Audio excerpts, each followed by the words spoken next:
Do you notice anything wrong with this image? The thumbnail doesn't match the title, which is the content of the video. Seems harmless, right? Not so fast. The video from the so-called news network is about a shooting, where one person was killed. Yet the thumbnail is of a weather anchor smiling. Really? When you upload a video to YouTube, there are several thumbnails to choose from for that video. And you can even upload a custom thumbnail that fits best for the content. This means they chose that thumbnail for mockery of the shooting hoax they are fucking reporting on. People need to stop watching the news because it's all fake garbage. Welcome to the chaos sector. We continue with the hoax of the Buffalo mass shooting. Unfortunately, we have to examine that fake garbage known as the news. Just more crisis actors. Let's see how long it takes before their scripts completely fall apart. The two people who were inside that supermarket in Buffalo, joined by Fragrance Harris Stanfield and her daughter, Yania Brown McReynolds, both worked there.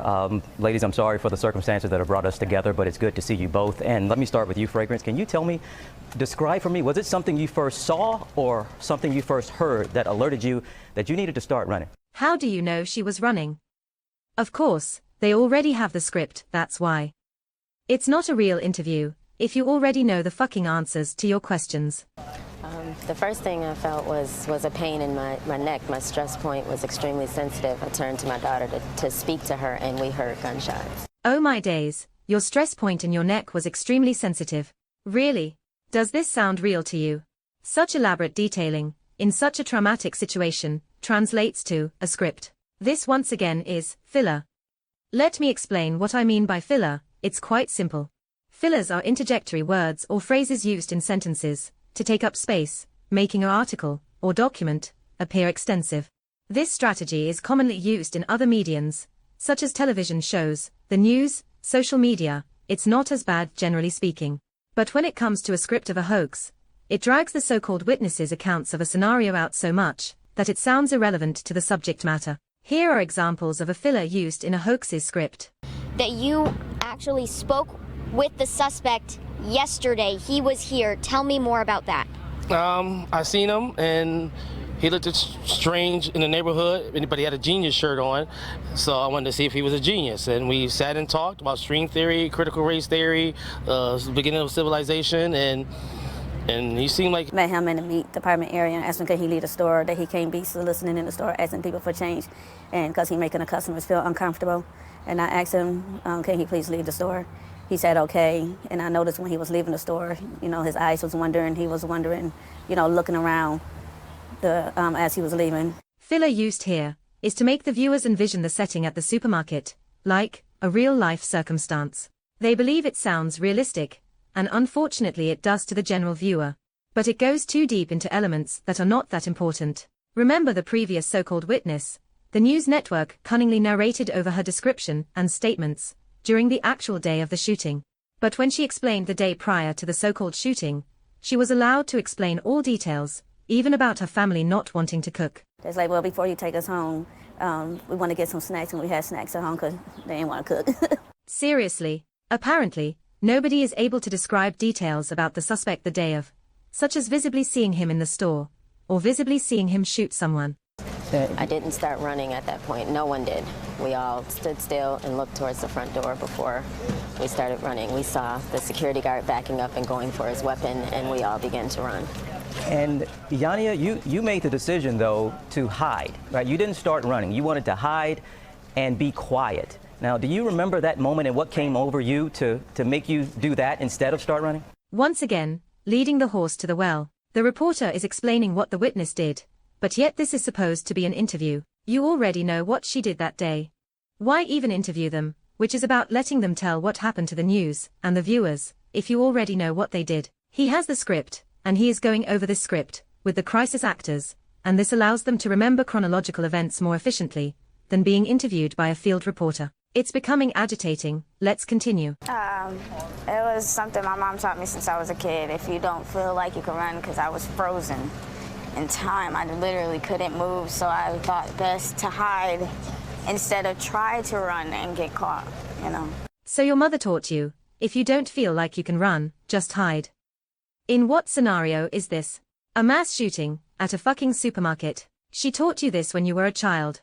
I get it, your mother is aware of mass shootings in America, and when you were a child, she taught you if you're in school, or any public place with a lot of people, if you can't run away from the shooter, just hide. This is without a doubt, bonkers. I'm done. Oh my days, it's unbelievable. Jerin, somebody, whoever, please. No problem, I'll take over from here. Yanya, as you were hiding, what were you hearing around you? I heard all the gunshots. I heard all the bodies fall. I heard everything. It was terrifying. What were you hearing? Fucking gunshots, people screaming, ruckus. Why ask the question? Because the reporter has to review the script with her, and her job is to state what was rehearsed. And notice the fake sigh, taking a deep breath to appear emotionally stressed out from the event. I heard all the gunshots. Once again, black people in general do not take performance arts as an interest, so pretending to be emotional would be magnified. She is trying to stay calm, but even in the subtle demeanor, we see the deception clear as day. And Fragrance, as you're trying to run and get to safety, not sure what's going on, you have that worry, but it was also going through your head. You had to worry about your daughter as well. Yes, I had grabbed her arm as I started running, so I'm thinking she was behind me the whole time. I never looked back. A mother and daughter both bumped into me. The daughter knocked me to the ground, so I literally thought I was gone at that point. Not sure how I got up to keep running, but I didn't look behind me until I got all the way to the back door. And I was devastated to see that my daughter wasn't with me. What the fuck is this? So, the mother grabbed her daughter's arm, another mother and daughter bumped into them, she fell to the ground, got back up, and ran to the emergency exit, and I guess her daughter just quote, ran and hid like her mother taught her to do as a child? Cut the crap, if you grabbed your daughter's arm, this means you are together, so even when someone bumped into you, your daughter is still right there with you. And, since you're a family, why wouldn't she follow you to safety as well? Oh, you taught her, that if she can't run away, just hide from the shooter. She could run away, because she was with you. It's not like your daughter was on the other side of the supermarket, far away from you. In that scenario, you don't have much time to search, and you would hope in that scenario, she would be able to survive. That's understandable, but you state that you grabbed your daughter's arm, which means you were both together. The script had to inject other individuals into that setting, as a reason they got separated, but they didn't get separated even in that scenario. She tried to use the other mother and daughter, as a reason they didn't escape together. Listen once more. Yes, I had grabbed her arm as I started running, so I'm thinking she was behind me the whole time. I never looked back. A mother and daughter both bumped into me. The daughter knocked me to the ground, so... Horrible script. Couldn't even keep mother and daughter together, escaping the mass shooting and surviving. And Fragrance, that moment you talk about, you also wanted to keep going because you didn't know what the fate of your daughter was, but you know you had 2 grandbabies at home. Can you tell me that thought process of yours and all going on, you were thinking about the kids at home? Yeah, it was pretty devastating. I said if I try to go back, you know, if she's still alive, she could see me get killed. That would be devastating to her. I don't know how she would recover and not have me to support her. There was also the thought that if I go back and I get killed and she's already gone, that the children would have no one. I mean, I have other kids and I have my husband, but to lose your mother and your grandmother, and for my younger kids to lose their mom and their oldest sister would be devastating. All of that nonsense is filler, and you wouldn't even have such a thought process in a real scenario of a shooting, because your fucking daughter would run away with you, once you both heard gunshots in the supermarket. What type of shit is this? Just rambling on about a derp script, making you look dishonest on live television. Nothing makes a lick of sense here. They didn't even feel the need to produce a script that's logical. And the crisis actors risk being exposed, for money? Is that worth it? Let's finish the plate. Yanya, what was the reunion like when you all finally were able to get back together? I cried a lot. She would not let me go. I wouldn't let her go. At all. I'm like, Mom, I need to breathe.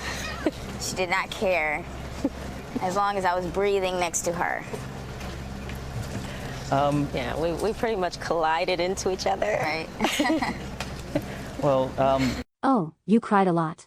But you're smiling from ear to ear here though. Translation, the interview is over, you got through it in performing your role, and now happiness. That happiness is receiving a bonus for just getting through the interview without any obvious mishaps. Good job, you got the bag. Shit bag that is. This is the chaos sector.